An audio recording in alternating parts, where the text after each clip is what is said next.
तीन बहुओं के रवैये से सासू माँ बहुत परेशान थी। दरअसल बात ये थी कि तीनों बहुओं में किसी बात को लेकर आपस में अनबन हो गई थी। तब से ही तीनों एक दूसरे से मुंह फुलाए रहती थी। ना कोई सीधे मुंह किसी से बात करती। पड़ोसी भी इस बात को जानते थे, जाने कैसे कैसे बातें भी करते। इसलिए सासू माँ ने तीनों बहुओं को तुरंत अपने कमरे में बुलाया। दिनों से देख रही हूँ तुम तीनों अलग अलग सारे काम कर रही हो। ये सब नहीं चलेगा, तीनों को मिलकर ही काम करना पड़ेगा। सास की बात सुनकर एकदम से बड़ी बहू बोल उठती है। नहीं मम्मी जी, मैं इन दोनों के साथ कुछ नहीं कर सकती। मैं इस घर की बड़ी बहू हूँ, फिर भी ये मेरा कहना बिल्कुल भी नहीं मानती। अरे जेठानी जी, जानबूझकर मुझे डबल काम करवाती है आप, और छोटी मुझसे टेढ़े मुंह ही बात करती है। इन दोनों के बीच हमेशा सैंडविच बन जाती है मेरी, और मैं हमेशा आलू की तरह बीच में मसली जाती हूँ। मम्मी जी, इन दोनों को लगता है कि मैं छोटी हूँ तो इनके पैरों तले दब जाऊंगी, लेकिन नहीं, मेरा भी उतना ही अधिकार है जितना इन दोनों का है। बड़ी आई दोनों मेरी चुगली करने के लिए, मुझे क्या कम समझ रखा है। तीनों बहू एक दूसरे से बहस करने लगती हैं और सास दोबारा यह देखकर टेंशन में आ जाती हैं। चुप हो जाओ, अब से तुम तीनों सारे काम एक साथ करोगी, आंख बंद करके एक दूसरे की बात सुनोगी। तुम तीनों इस बात को गांठ बांध लो, वरना अगली छुट्टियों में तुम्हारा अपना मायके जाना कैंसिल। सास की बातें सुनकर डर के मारे हामी भर देती हैं। मैं समझ गई। हाँ मम्मी जी, जैसा आप कहें, आप जो कहेंगी मैं वही करूंगी। तीनों बहू सास की बात को गांठ बांध लेती हैं। वादा करती हैं कि अब से सारे काम वो तीनों मिलकर ही करेंगी। तब देखकर सास खुश हो जाती है और वहां से चली जाती है। नीचे जाकर वो देखती है कि घर में शर्मा जी आए हुए हैं। अरे बहू, जरा चाय बनाकर तो लाना, शर्मा जी आए हैं। सास की बात सुनकर तीनों बहू तुरंत किचन की ओर चली जाती हैं। मुझे तो एकदम मसाले वाली कड़क चाय पसंद है, तो हम शर्मा जी के लिए मसाले वाली चाय ही बनाएंगे। अरे नहीं दीदी, गर्मी के मौसम में मसाला चाय कौन पीता है? मैं तो शर्मा जी के लिए इलायची वाली चाय ही बनाऊंगी। ये कैसी बात कर रही हैं आप दोनों? मेरी मम्मी ने सिखाया है कि मेहमान को ज्यादा दूध और शक्कर वाली चाय देनी चाहिए, वरना वो घर वालों को कंजूस समझते हैं। तो मैं तो शर्मा जी को ऐसी ही चाय दूंगी। तीनों बहुएं अपने अपने तरीके से चाय में मसाला, शक्कर, पत्ती सब डाल देती हैं। उबलने के बाद तीनों मिलकर चाय बाहर लेकर जाती हैं। शर्मा जी और सासू माँ को देती हैं। चाय पीने के बाद शर्मा जी सासू माँ को देखकर शर्मा जाते हैं और शर्मिंदा महसूस करते हैं कि आखिर उन्होंने चाय पीने के लिए हाँ ही क्यों कहा।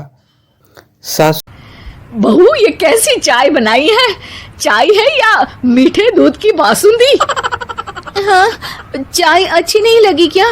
कोई बात नहीं, हम पराठा बनाकर लाते हैं। चलो चलो अंदर। हाँ चलो। हाँ, आती हूँ मैं भी। नहीं नहीं, मेरा पेट चाय नहीं चौपट कर दिया वही काफी है। पराठे से पोपट नहीं करवाना, मैं तो चलता हूँ। शर्मा जी चुपचाप पतली गली से निकल जाते हैं। अगले दिन सास बहुओं से कहती है, के ऊपर के गेस्ट हाउस की सफाई कर दो। कल हमारे यहाँ मेरे दूर के रिश्तेदार आने वाले हैं, तो पूरे कमरे को चमका देना, समझी? तीनों बहू सास की बात मानकर ऊपर कमरे की सफाई करने चली जाती हैं और तीनों बहुएं मिलकर कमरे की सफाई चालू कर देती हैं। बड़ी बहू मकड़ी की जाले साफ करती है, बीच वाली झाड़ू लगाना और छोटी वाली सर्फ डालकर पोछा लगाना शुरू कर देती है। जेठानी जी, अभी मैंने पूरी फर्श धोई और आप फिर से धूल नीचे गिरा रही हैं। और मछली जेठानी जी, आप बिना झाड़ू की धूल यहाँ छटक रही हैं। अरे तीनों को साफ करना है, एक साथ सफाई करते हैं ना। अरे वही तो, हम साथ साथ हैं, घर साफ साफ है। तीनों बहू ऐसे ही काम में उलझ जाती हैं और 2 घंटे तक एक ही सफाई करती रहती हैं। बहुत देर से अपने बहुओं को ना देखने के कारण सास ऊपर कमरे में उन्हें देखने जाती है, लेकिन घुसते ही वो गीली फर्श पर फिसलने के कारण नीचे गिर जाती है। ओरी मोरी मैया, हड्डी मरोड़ के रख दी। आए मेरी तो कमर ही टूट गई रे। तीनों बहुएं सास को उठाती हैं और बिस्तर पर सुला देती हैं।